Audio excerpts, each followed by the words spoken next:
The TEC's Information Product Library can help you access data about the tertiary sector and your own organisation to support you in your strategy development and decision making. This video introduces you to the basics of how to use our business intelligence tool. One of its strengths is the ability to create visual data to quickly see what's interesting or important, and then drill into the data to gain insights. Let's take a look. You can access the Information Product Library from any page on the TEC website through Ngākete.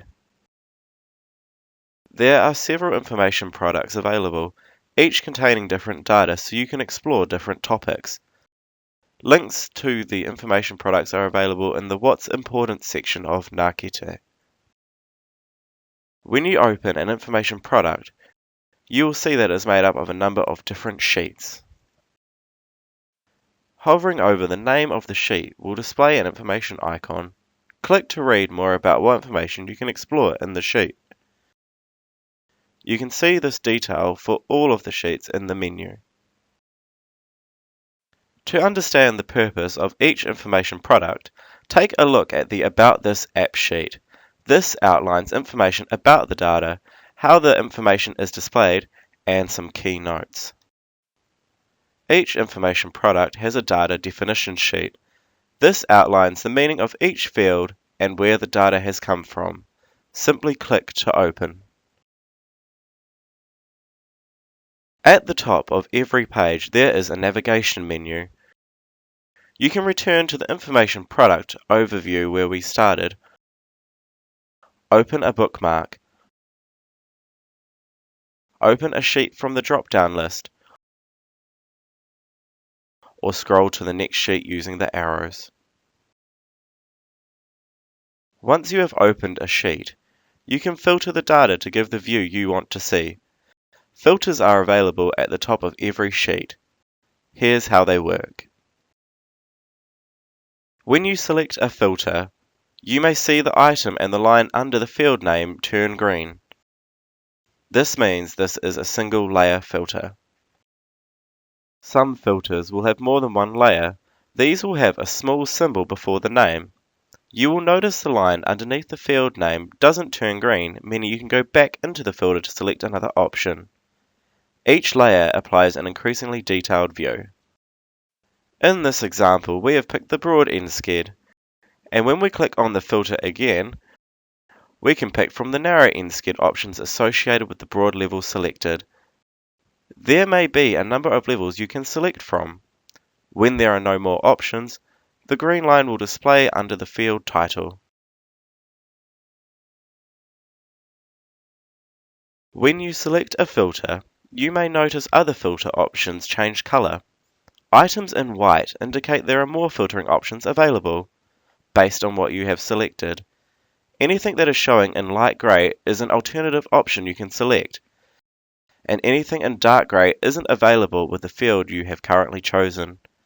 If you select a dark grey item, it will wipe your previous selection. You can always use the Step Back button to undo your last action.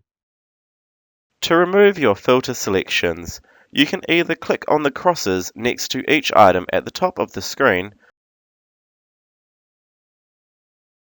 or go back into each filter and click on the Clear Selection button. You will notice the sheets within each information product use different visualizations.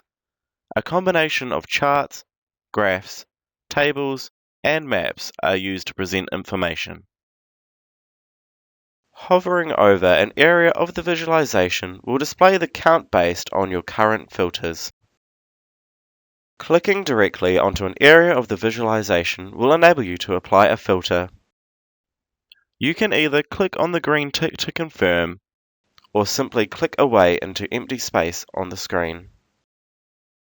When you hover over a visualization, you will see 2 or 3 icons display in the top right. Clicking on the far right icon with 2 arrows will open the visualization in full screen.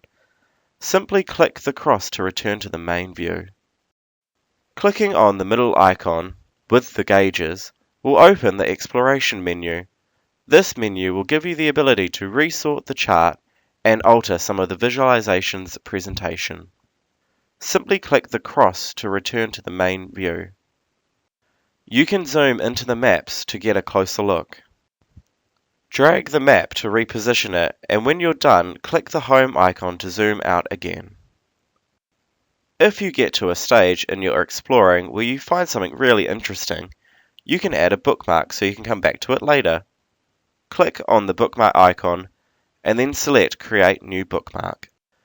Give your bookmark a name that will make sense to you when you come back to it later. You can also add an optional description. When you are finished, simply click the bookmark icon again. To return to the main screen, click on the icon in the top left and select Overview. From here you can view and open your bookmarks without needing to open any sheets. Take some time to explore all the filters and charts available in each information product and see what you can find. For more specific information about each of the information products and the type of information you can discover, take a look at our quick reference guides available from the support section of the TEC website. If you have any questions about using any of the information products, please contact the Sector Help Desk.